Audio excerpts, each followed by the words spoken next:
So welcome back. In the last section, we looked at the basic relationships which govern the inventory management and optimization process. Now, in this lecture, we will be looking at how to apply some of those concepts more concretely as part of a simulation. So in this section, we'll be looking at how to apply especially the lead time and demand variations and to create a real-world counterpart in Python using basic Python code. So what we want to achieve at the end is something like this. We want to take the base values of our model, namely the averages of lead time and demand, and this can be for an item which we are trying to simulate, and then we want to see, let's say, using a line chart, the variations across different days as well as the histogram variation of that particular item. And histogram is nothing but a fancy way of saying your frequency counts or the way your data is structured. And similarly, we have the lead time fluctuations here. You can see that it rarely remains constant, and there is always some sort of variation across different days, showing that in the real world there can be scenarios where the supplier generally will vary the supplies of items to a particular store, let's say, based on certain scenarios. And this is the histogram of the lead time. And here I have put the red line which shows the mean, and the green lines which shows the +1 and -1 standard deviation.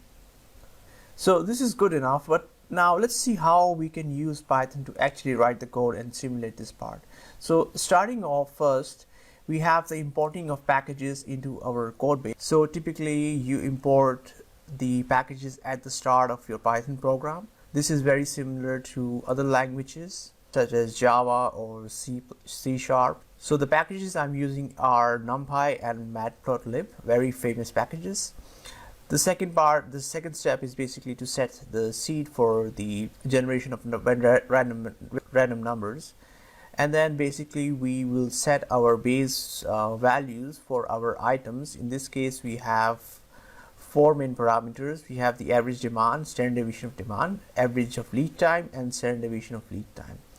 And this can be your daily demand of 100 units, 15 units of standard deviation, and then your average lead time will be 5 days, let's say, and your standard deviation of lead time will be, let's say, 2 days. And once again, when I use the word standard deviation, I mean the variation. So one standard deviation distance is about 65% of your data. So basically it means that plus minus 2, 65% of your data resides in this particular range.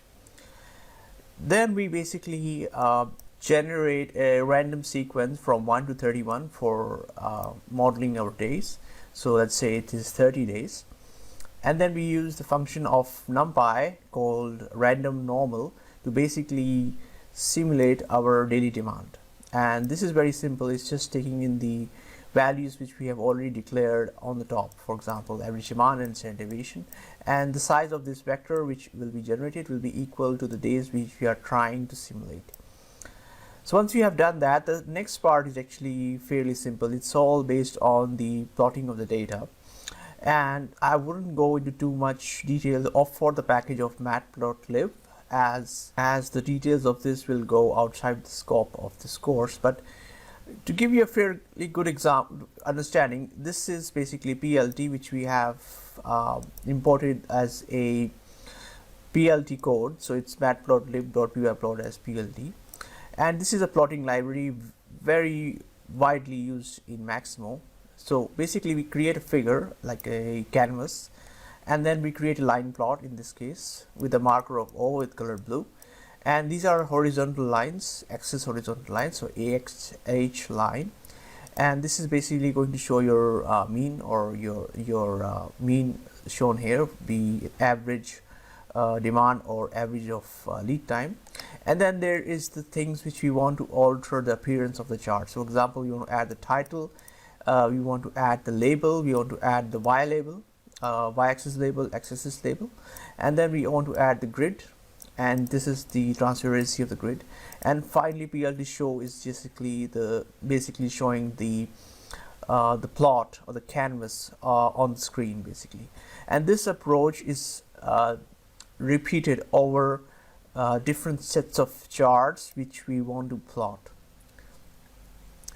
Now, coming to the lead time, it follows the same procedure which we did for demand. We use this function of NP random normal. We provided the parameters which we have identified here, and this is going to generate the size of random variables which we mentioned here, which we can use then to plot our chart. So what we get out of it is just to understand how basically our item will vary across a period of time. And what you can do is, these are fairly simplistic models, so going forward maybe we can try different distributions and see which particular distributions of lead time and demand will follow more closely with our actual practices.